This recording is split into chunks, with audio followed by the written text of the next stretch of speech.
চ্যানেলের ডিজিটালে সবাইকে স্বাগত জানাচ্ছি। আমি এই মুহূর্তে দাঁড়িয়ে রয়েছি ঢাকা ময়মনসিংহ মহাসড়কের চান্দনা চৌরাস্তা এলাকায়।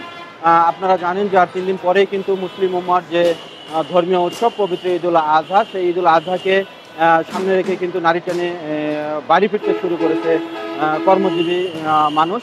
আপনাদেরকে একটি বিষয় জানিয়ে রাখি যে গাজীপুর শিল্প অধ্যুষিত এলাকা, গাজীপুর শিল্প পুলিশের সাথে কথা বলেছি। তারা আসলে যেমনটি জানিয়েছেন যে আজকে 3 ভাগে আর কি যে কারখানাগুলি রয়েছে সেগুলি ছুটি ঘোষণা করা হবে। আজকে 10% কারখানা ছুটি ঘোষণা করা হয়েছে। সকাল থেকেই কিন্তু যেসব কারখানা ছুটি ঘোষণা করা হয়েছে সেসব শ্রমিকরা কিন্তু তারা তাদের গন্তব্যে যাচ্ছেন। আপনাদেরকে যদি একটু দেখানোর চেষ্টা করি যে ঢাকা ময়মনসিংহ মহাসড়ক যে চান্দনা চৌরাস্তা এলাকা রয়েছে, সেই চান্দনা চৌরাস্তা এলাকা কিন্তু পুলিশের পাশাপাশি যে ট্রাফিক ভলেন্টিয়ার রয়েছেন তারাও কিন্তু কাজ করছেন। এছাড়াও কিন্তু প্রশাসনের পক্ষ থেকে 3 স্তরের নিরাপত্তা ব্যবস্থা কিন্তু রয়েছে ঢাকা টাঙ্গাইল এবং ঢাকা ময়মনসিংহ মহাসড়কে।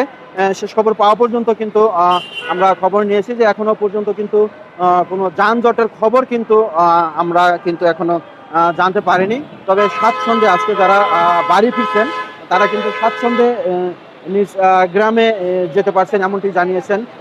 যে এইখানকার যে কয়েকজন যাত্রীর সাথে কথা বলেছি এবং যে গাড়ি চালকরা রয়েছেন তাদের সাথে কথা বলেছি, এখনো পর্যন্ত কিন্তু কোনো যানজটের খবর কিন্তু আমরা পাইনি। আপনাদেরকে একটু সরাসরি দেখানোর চেষ্টা করছি। চান্দনা চৌরাস্তা এলাকায় কিন্তু যে গাজীপুর মেট্রোপলিটন পুলিশ রয়েছেন সেই সব পুলিশ সদস্যরাও কিন্তু তারা যানজট নিরসনে কিন্তু তারা কাজ করে যাচ্ছেন।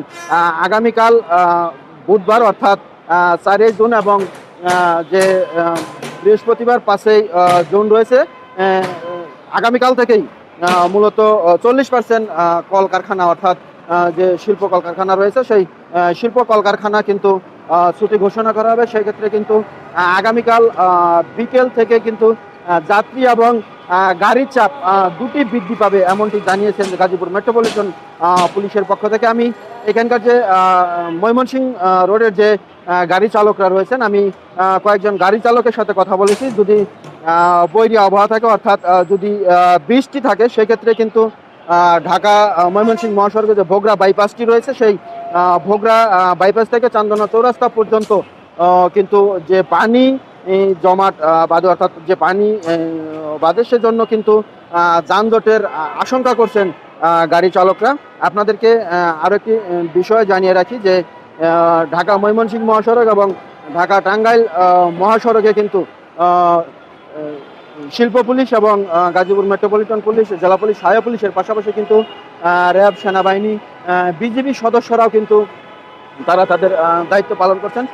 সকাল থেকে কিন্তু ঢাকা এবং টাঙ্গাইল মহাসড়কের যে ঢাকা টাঙ্গাইল এবং ময়মনসিংহ মহাসড়কটি রয়েছে সেই ময়মনসিংহ মহাসড়কে কিন্তু পুলিশের পাশাপাশি বাংলাদেশ সেনাবাহিনীর সদস্য এবং র্যাবের সদস্যরা কিন্তু দায়িত্ব পালন করছেন।